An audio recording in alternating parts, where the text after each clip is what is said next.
Sir ಇವಾಗ ತಿರ್ಗಾ ನೋಡ್ತಿರ್ಬೋದು ಮೈಕ್ರೋ ಎಕ್ಸಾಟಿಕ್ ಬೀಸ್ಟ್ ಅಂತ ಹೇಳಿದ್ನಲ್ಲ, ಲಾಸ್ಟ್ ಟೈಮ್ ತೋರಿಸಿದ್ದೆ. ಅವ್ನ್ ಮರಿ ನೆಕ್ಸ್ಟ್ ಅವೈಲೇಬಲ್ ಇರುತ್ತೆ ಅಂದಿದ್ದೆ. ಸೊ ಆಸ್ ಪ್ರಾಮಿಸ್ಡ್ ನೀವು ನೋಡ್ತಿರ್ಬೋದು ಆನ್ ಕಿಡ್ಸ್ ಸರ್. ಟೋಟಲ್ 7 ಪಪೀಸ್ ಇದೆ ಸರ್. ಎಲ್ಲಾ ಬಂದು ಮೈಕ್ರೋ ಎಕ್ಸಾಟಿಕ್ ಸೈಜ್ ಬರುತ್ತೆ. ಸೊ ವಿತ್ ಕ್ರಾಪಿಂಗ್ ಅವೈಲೇಬಲ್ ಇದೆ. ಮೇಲ್ಸ್ ಕ್ರಾಪಿಂಗ್ ಆಗಿದೆ, ಫೀಮೇಲ್ಸ್ ಗೆ ಕ್ರಾಪಿಂಗ್ ಮಾಡಿಸಿಲ್ಲ.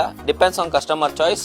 60 days ಪ್ಲಸ್ ಆಗಿದೆ. ವ್ಯಾಕ್ಸಿನೇಷನ್ ಕಂಪ್ಲೀಟ್ ಆಗಿದೆ. ಪಪ್ಪಿ ಡಿಪಿ ಆಗಿದೆ. ಪಪ್ಪಿ ಡಿಪಿ ಆದ್ಮೇಲೆ ನಾನು 2 ವ್ಯಾಕ್ಸಿನ್ ಕಂಪ್ಲೀಟ್ ಆಗಿದೆ ಸರ್. ಮೇಲ್ ಅಲ್ಲಿ ಎಲಿಫೆಂಟ್ ಬ್ಲೂ ಇದೆ. ಆಲ್ಮೋಸ್ಟ್ ಎಲಿಫೆಂಟ್ ಬ್ಲೂ ಮತ್ತೆ ಬ್ಲಾಕ್ ಅಂಡ್ ವೈಟ್ ಅಲ್ಲಿ ಇದೆ. ಸೊ ಅಪ್ಪ ಬಂದಿ ಫಾನ್ ಕಲರ್ ಲ್ಯಾಟಿ ಕಲರ್ ಬರ್ತಾನೆ. ಇಂಟು ಬ್ಲಾಕ್ ಕಲರ್ ಅವ್ನ್ ಹೆಕ್ಟರ್. ಅವ್ಳು ಬಂದಿ 2x ಹೆಕ್ಟರ್. ಮದರ್ ನನ್ನ ಹತ್ರ ಇದಾರೆ ಬ್ರದರ್. ನಿಮ್ಗೆ ಗೊತ್ತಿರಂಗೆ ನಾನು ಬೇರೆಯವ್ರ ಡಾಗ್ಸ್ ನಾನು ರೀಸೆಲ್ಲಿಂಗ್ ಮಾಡಲ್ಲ ಬ್ರದರ್. ಇವೆರಡು male brother. So as same head piece ನೋಡ್ತಿರ್ಬೋದು, ಶಾರ್ಟ್ ಆಗಿ ವಿತ್ ಕ್ರಾಪಿಂಗ್ ಆಗಿದೆ, ಕಾಂಪ್ಯಾಕ್ಟ್ ಆಗಿ. ಸೊ ಇವೆರಡು ಮೇಲು. ಈ ಮಿಕ್ಕಿದೆಲ್ಲ ಫೀಮೇಲ್ ಬ್ರದರ್ ಅಂತ ಹೆವಿ ಹೈ ಪ್ಯಾರಾಕ್ಟಿವ್ ಕಡೆ ನಿಲ್ಲಲ್ಲ.